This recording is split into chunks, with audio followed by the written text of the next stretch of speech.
de saberes para la reflexión tiene que ver o nos acerca a nuestra capacidad para entender de forma global también lo que nos rodea. Si una cosa era saber analizar, en otra saber accionar, esto es saber trabajar en el pensamiento, ¿no? Aproximarnos a la economía, aproximarnos a la sociología, a la antropología, a la filosofía, a territorios del saber que nos pueden facilitar el entendimiento y el avance de la acción política. En ese sentido, y pese a que todo está un poco montado con papel de fumar, decidimos poner en marcha esto para que no se muriera en una hoja de ideas, sino que empezara a funcionar, a activarse, ¿no?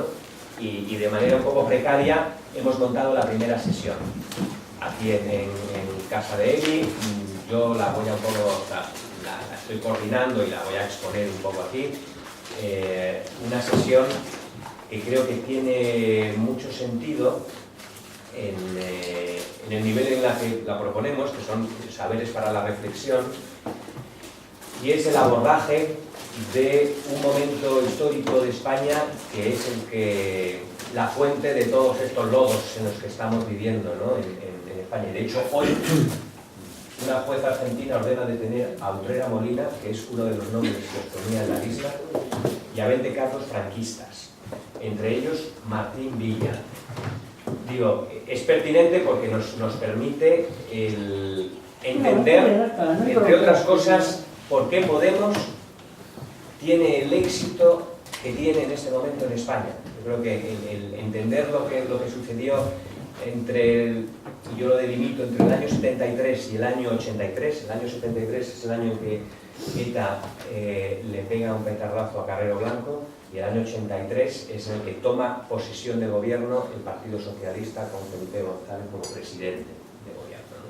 En esos 10 años en España ocurren muchísimas cosas y se redefinen los escenarios sobre los que se va a actuar política y económicamente, y son los que nos han llegado en este momento, ¿no?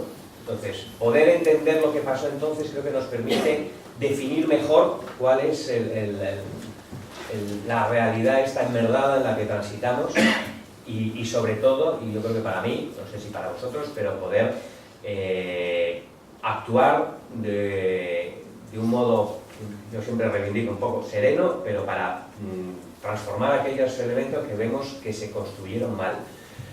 Aquí rompo una lanza de políticamente incorrecta dentro del espacio de Podemos. Aquí todo el mundo es de la crítica al régimen del 78, ¿no? Esto fue un nefasto, lo que ocurrió entonces, no voy a decir lo peor, pero estuvo muy mal los acuerdos que se alcanzaron, los pactos de la Moncloa, la Constitución, tal. Yo no comparto esa visión, así os lo digo de entrada, no comparto esa visión. Por primera vez en la historia de España llevamos más de 30 años, ¿cuántos son? 35 años, sin matarnos abiertamente, viviendo en un régimen político que nos ha permitido muchas cosas. Entonces, yo ahí soy un poquito cauto o tengo menos... ejerzo la crítica con menos virulencia, y sí que reflexiono sobre cosas más estructurales que se hicieron mal. Yo creo que... Y si no se hicieron de otra manera, y esto es la crítica que yo le hago, por ejemplo, a Juan Carlos Monedero, que es autor de este libro bastante interesante, La transición contada a nuestros padres, es que si no salió otra realidad de ese proceso, de esos 10 años, es porque tampoco hubo fuerzas para que pasara otra cosa. Es decir, que uno puede estar pensando... ¿por qué no se firmó? ¿Por qué se firmaron los acuerdos de la Moncloa? Los pactos de la Moncloa. ¿Por qué los sindicatos aceptaron las condiciones que le puso la patronal a la hora de las negociaciones colectivas y del tema de el ajuste salarial en función de la inflación? ¿Por qué aceptaron un montón de cosas los sindicatos? ¿Por qué aceptaron un montón de cosas los partidos políticos? O la propia sociedad civil organizada, que aunque ahora nos puede parecer sorprendente, estaba mucho más organizada la sociedad civil en ese momento que los partidos políticos, que la sociedad institucional de la oposición. Entre otras cosas porque estaban prohibidos.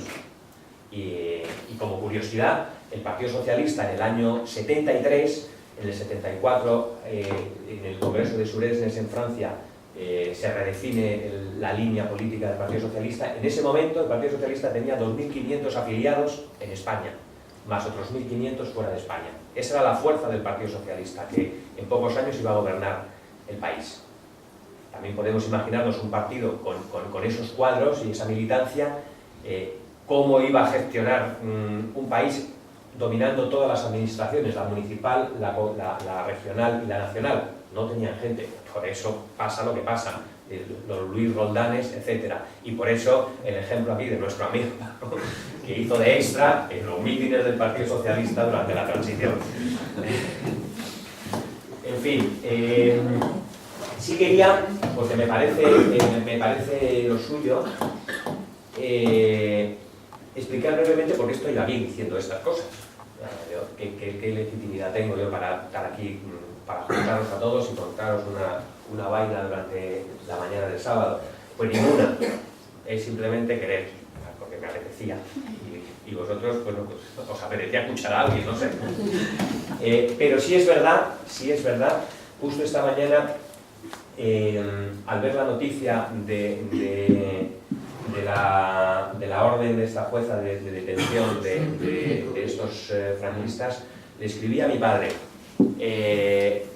porque en el fondo, cuando yo vi esto de Monedero, dije, pues es verdad que hay gente que fuimos los niños de la transición, vivimos la transición con ojos de niño, y en mi caso, en una familia muy militante, muy activa políticamente, y recuerdo que el primer grito de guerra político que di fue a los 9 años, en las elecciones del 79 municipales.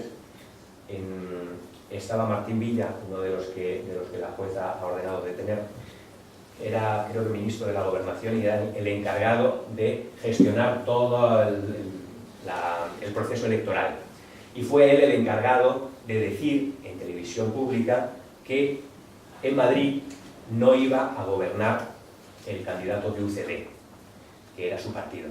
Entonces el grito de esa noche, que salió mucha gente, y entonces, bueno, pues me sacaron ahí a pasear, yo encantado porque era como una fiesta, ¿no? Pero era Martín Villa, jódete, que no haya alcalde de UCD. Ese fue como mi primer grito que di político, ¿no? Entonces, sí, para mí la transición es un momento que lo viví muy en primera persona, desde los ojos de un niño, pero que luego he ido dándole sentido a las cosas que me iban pasando, ¿no? Que pasaban a mi alrededor, ¿no? Pues la detención de un familiar, la alegría de gente tal día, más alegría otro día, tristeza otro día, peleas verbales, reuniones infinitas, casa llena de humo, de gente que está ahí con libros, leyendo, discutiendo, no sé qué. Bueno, eso era para mí, el mundo de los mayores, que era el mundo de esa transición que se estaba fraguando, ¿no?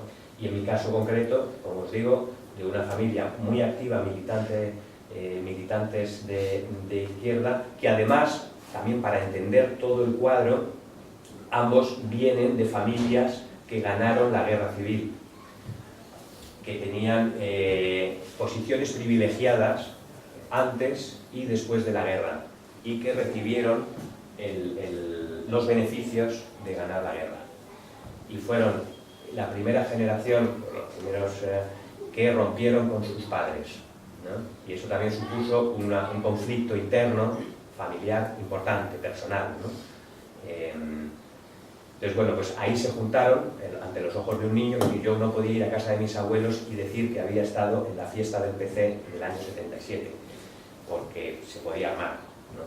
Entonces, bueno, pues era todo un mundo de cosas no dichas, de sorpresas continuas, ¿no? Cuando de repente mis abuelos descubrieron que mis padres eran del Partido Comunista, pues fue una especie como de shock, ¿no? En fin, la otra razón por la que yo creo que, por la que me apetecía estar aquí, es porque vengo estudiando, yo no soy historiador, no me dedico a la historia pero sí en un momento dado me dediqué al urbanismo y estuve trabajando en tema del cambio de paradigma urbanístico de ciudades a partir de la transición, porque una de las claves fue justamente en el 79 el éxito de la coalición sociocomunista en los ayuntamientos. Fue como el primer gran éxito de la izquierda, ¿no? Y desde ahí pues he ido aprendiendo, he ido avanzando en el entendimiento de lo que pasó entonces. Bueno, dicho esto, yo os diría, ¿qué de la transición nos interesa? El conocerla bien, conocer los datos, conocer la gente, conocer los actores colectivos, conocer las dinámicas. No sé, ahí os pregunto, ¿no? Os lancé unas preguntas también con el material y me gustaría que escucharos un poquito. A mí me interesa lo que hablamos siempre del statu quo y saber qué realmente fue lo que permaneció y lo que empezó a cambiar. Bueno, qué es el statu quo que permanece real.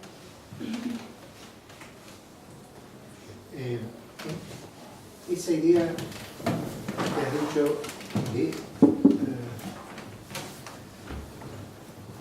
30 o más años de que los españoles no se maten, puede ser tan fuerte que impida un cambio de pensamiento. No termino de entender, pero puede ser tan Es fuerte decir, el hecho de... El sentido de la paz, esa memoria histórica que eterna viene de los españoles, de que nos matábamos los unos y los otros contra los otros, puede ser que ejerza tal influencia que congele de alguna manera la evolución de los pensamientos políticos. Pues yo creo que no, porque en la medida en que hay ya de manera activa políticamente una generación que no ha vivido en primera persona la transición, a que le viene heredada todos los logros, las virtudes y los defectos de la transición le vienen heredados y no ha estado en eso. Cuando alguien escuchaba a Peces Barba, que ya murió, que era uno de los ponentes constitucionales, defender a capa y espada el momento constituyente del 78, pues se moría de la risa. Es decir, este tío, ¿de qué me está hablando? O sea, es como me está hablando del siglo XIV, ¿no? de las novelas de caballerías. Hubo un enroque, y yo creo que eso es lo importante, hubo un enroque de la élite intelectual, económica y política en construir lo que yo llamaba aquí el santo grial de la transición, y es un fenómeno cerrado, virtuoso al 150%, incuestionable y que debe servirnos como justificación de todo lo que viene aconteciendo y acontecerá desarrollado por nosotros mismos. Nosotros hemos armado esta fotografía, nosotros hemos dicho que es la mejor fotografía posible y nosotros sobre esta fotografía estamos actuando. Y dices, bueno, exagerado. Bueno, exagerado no.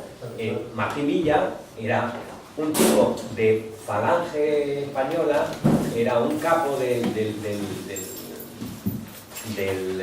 sindicato de estudiantes, enviaba, era un soplón en toda regla, pero además desde arriba, siempre desde jovencito, un tipo muy brillante, estuvo ligado a las instituciones franquistas, como procurador de Cortes, como gobernador, como 1000 cargos que tuvo, ¿no?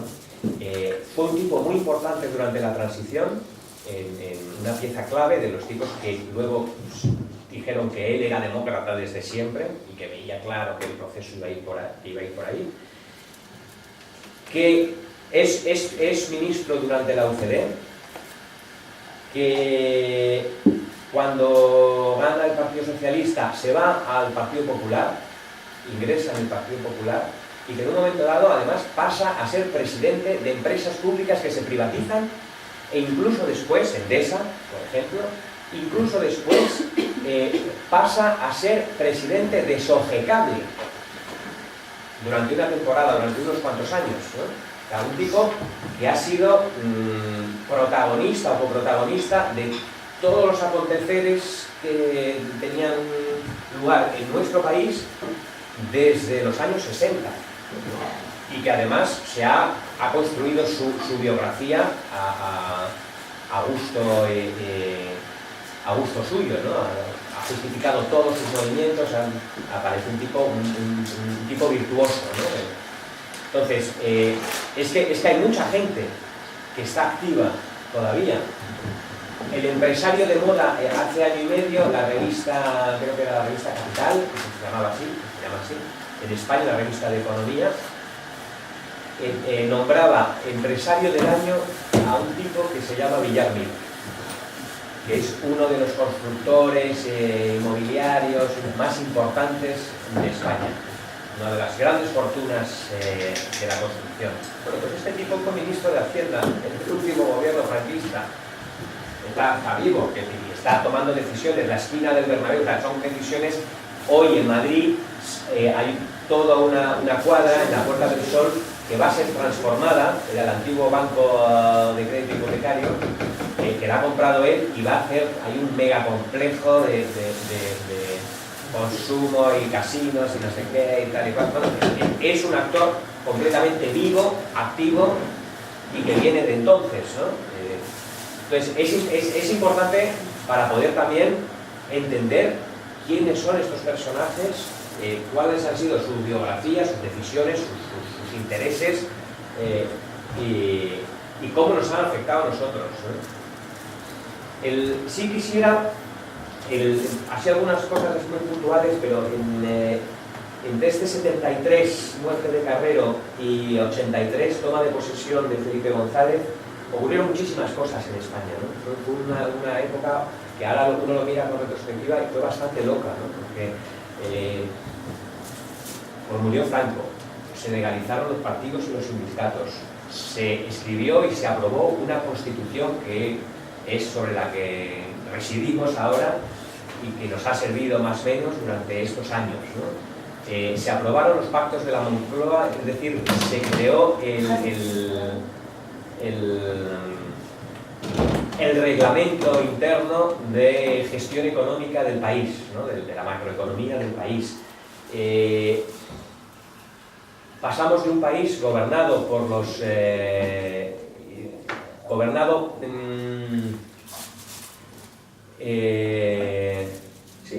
dirigido por los vencedores de la guerra a, en el año 83, un país en donde tomaban posesión de gobierno los que se consideraban herederos de los derrotados de la guerra, ¿no? Esto es un cambio muy importante. Un país donde aparecían las libertades individuales y el Estado de Derecho. De jure, de facto, hay muchos claroscuros, pero bueno, sobre la Constitución estaban escritos, ¿no? Y esto, y una sociedad donde las armas y la represión generalizada dejaron ser los protagonistas políticos. Esto es importante, ¿no? Porque hasta el año 81 esto no estaba claro, que las armas y la represión generalizada fuera a ser el actor político, por lo menos coprotagonista, ¿no?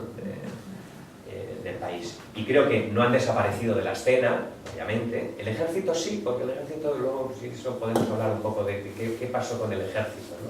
El todopoderoso ejército franquista, gran vencedor de una guerra contra sus propios ciudadanos, ¿no? Pero ¿qué pasó con el tema de la represión generalizada? Dice, una de las cosas interesantes que nos muestra, que nos deja Monedero, este libro, a ver si encuentro la cita.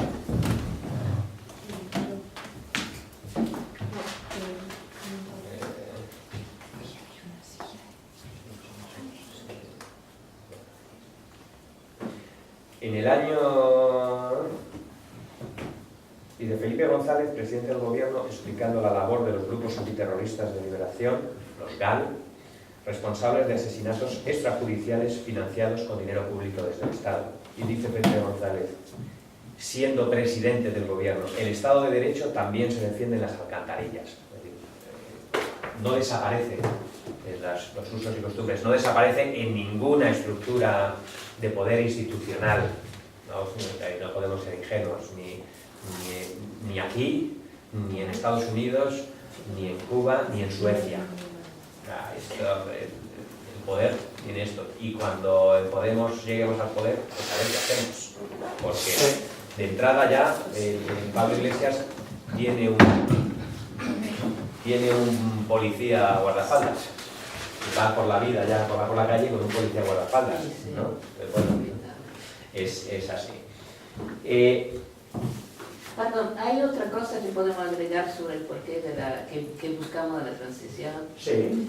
Porque me parece que de la comprensión de la transición, una de las cosas más importantes y es entender las cuestiones estructurales y fundamentalmente las que han estructurado el pensamiento de esa, y además cuáles son las brechas que han permitido empezar a modificar ese pensamiento y cuántas de esa parte del pensamiento nefasto, digamos, han quedado en las generaciones actuales, en la actualidad.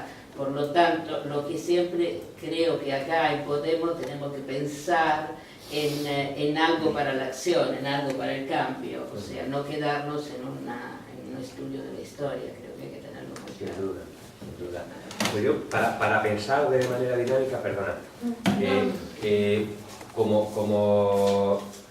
mi intención no era y no es dar una clase magistral, porque ni soy magistral ni esto es una clase.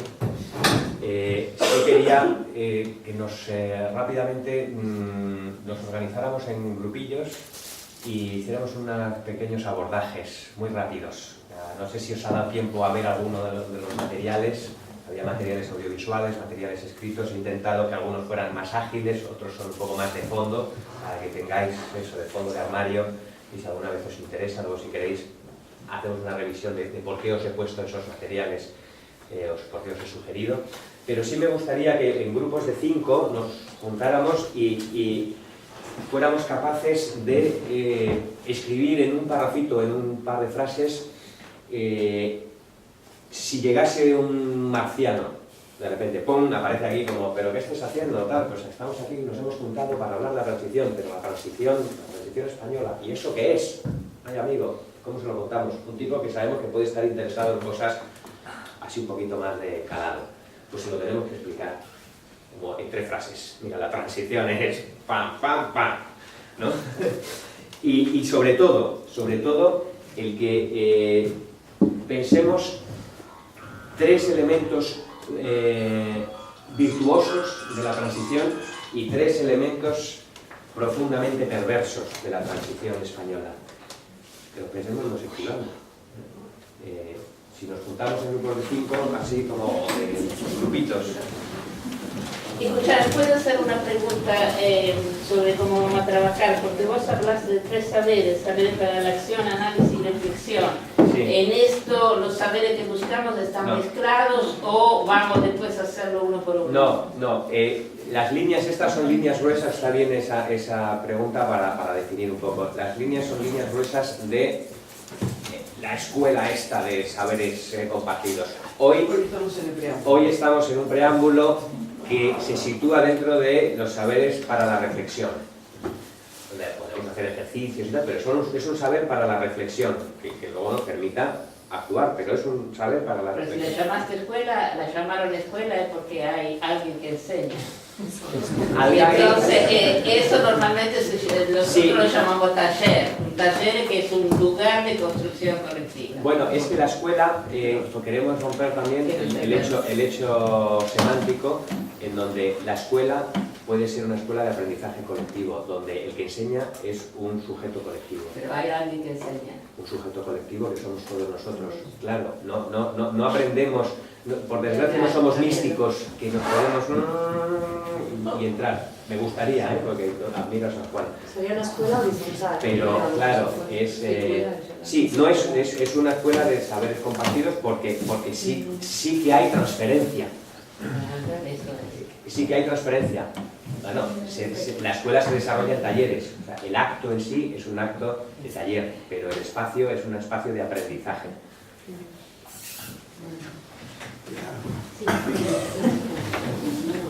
Así, repito un poco, es explicarle a un marciano qué es la transición española y 3 elementos positivos y 3 elementos negativos de la transición.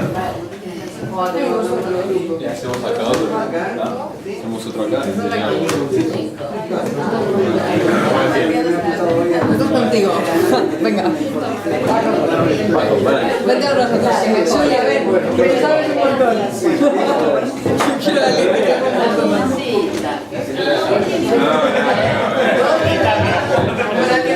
A mí se me hace No lo podemos desviar de la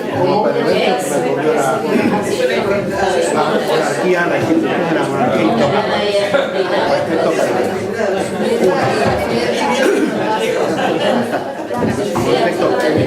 Sí, para ordenar. Un efecto perverso que me vino a la cabeza, la monarquía como cosa intocable. Eso lo colocaron ahí y no se dio.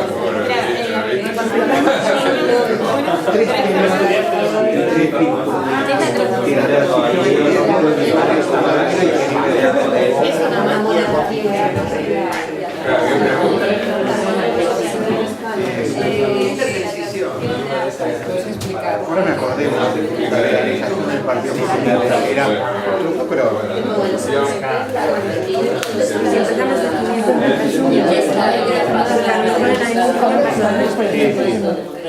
Tránsito hacia una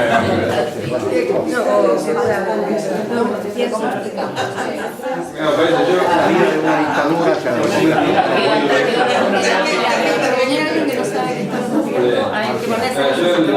por lo que dijo él, viste, de la cansa, nada más que por no matarme. Que estamos explicando. Yo creo que hubo 3 momentos. Un momento que se hace un pacto y decir, bueno, no bajamos por las armas, Digo, nos dedicamos a esto en unos 10-15 minutos, ¿vale? Y además eso se vendió, ese modelo se vendió al resto del mundo como un segundo momento de separar esa democracia. Ahora me acordé. En esos 2 momentos, para mí, fue a costa de no tocar determinadas cosas. Tiene que ver con la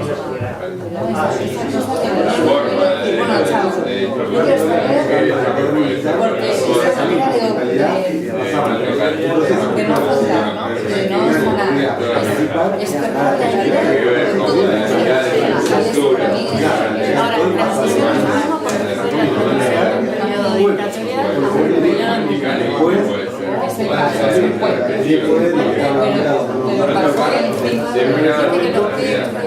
tiene que tender a un liberalismo, digamos, y eso no se puede hacer. La gente se tenía que situar, se sabía bien dónde estaba parado. Fue como un momento que dando tiempo a la gente para que pudieran salir de voluntario.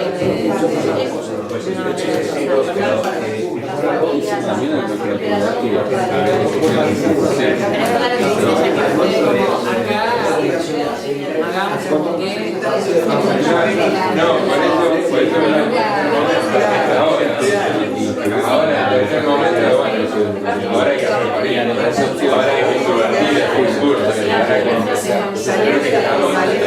Que si no, la manera de pensar.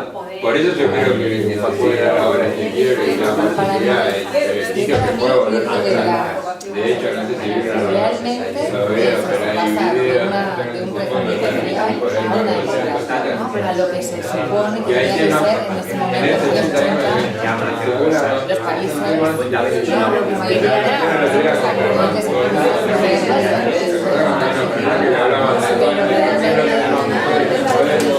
algunos lo habrán visto con respecto a la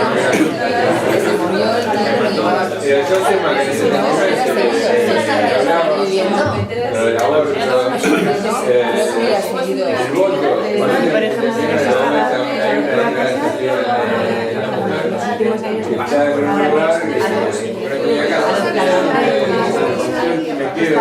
ejemplo,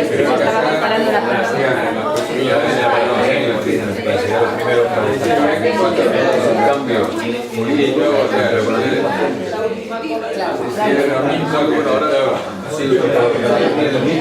Se llamaba chaquetero.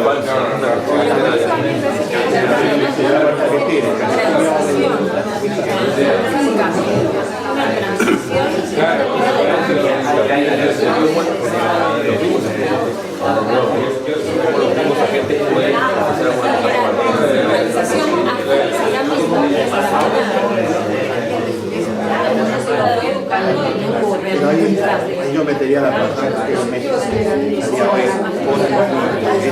toda la izquierda, esto lo votaron real, esto no se puede más. Bueno, pero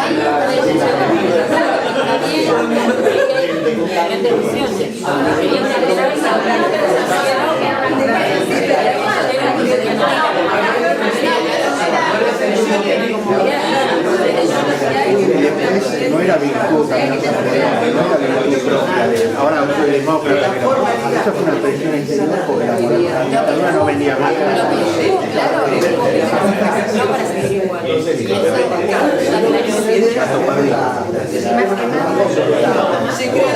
Había un sistema siguieron los años, pero se cambió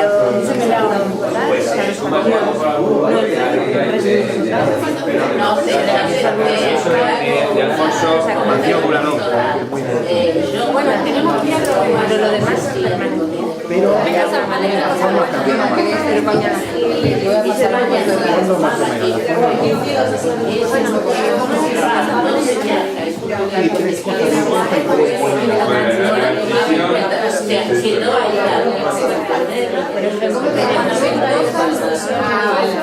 pero la transición todo lo que pero lo que pasa es que quiere decir,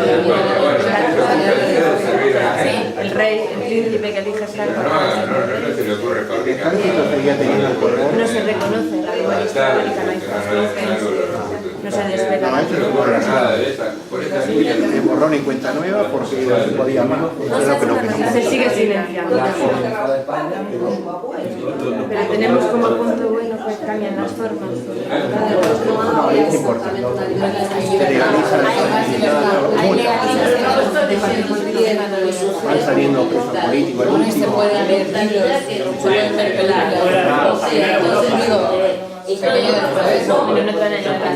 Voy a tirar a Perpiñán. Pero porque entonces no te matan en la cárcel, muchos abogados laborales. Salvo, bueno, ahí Por eso digo del tarde franquismo, o sea, que no controlaban los grupos fascistas, los guerrilleros, yo los vi. Hasta por la derecha. Pero eran pero bueno, por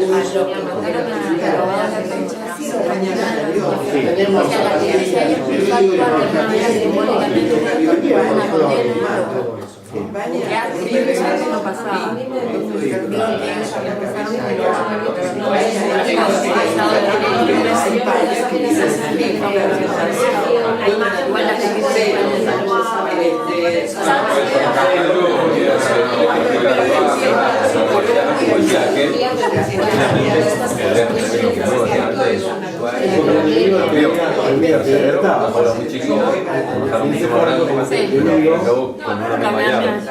Pero había más juego, Ahora me acordé otra cosa muy positiva, que es el desarrollo espontáneo como Podemos, pero en ese momento eran los organismos vecinales.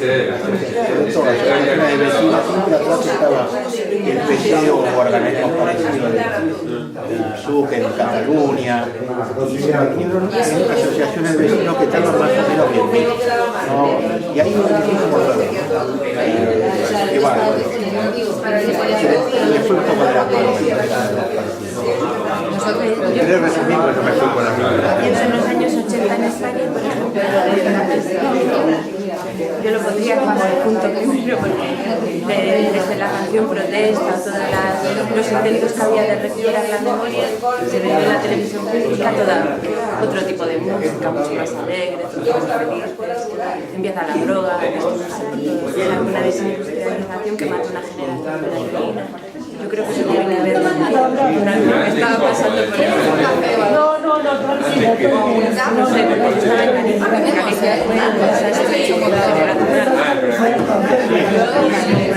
Entonces ahí le ponen el cuento, ¿no? Que no hay 150.000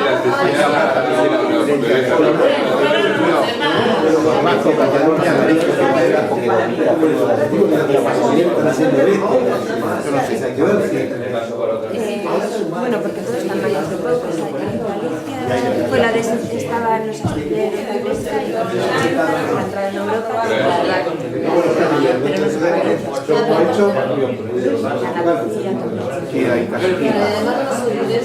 La poca industria se competía que empezaba a competir de todos esos movimientos que se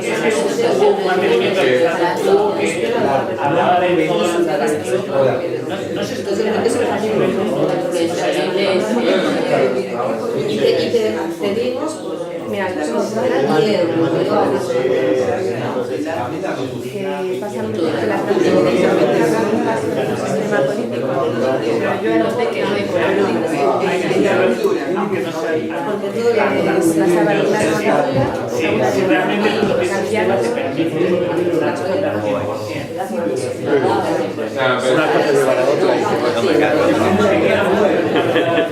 un modelo de democracia porque ahí hablamos de la chicos, vamos cerrando para sí, pero no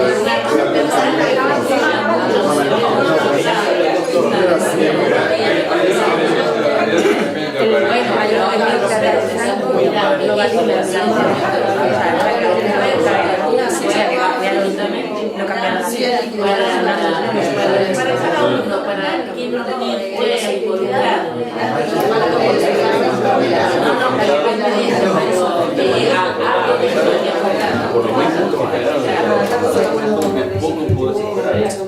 por supuesto, por los agentes, pero no resistimos.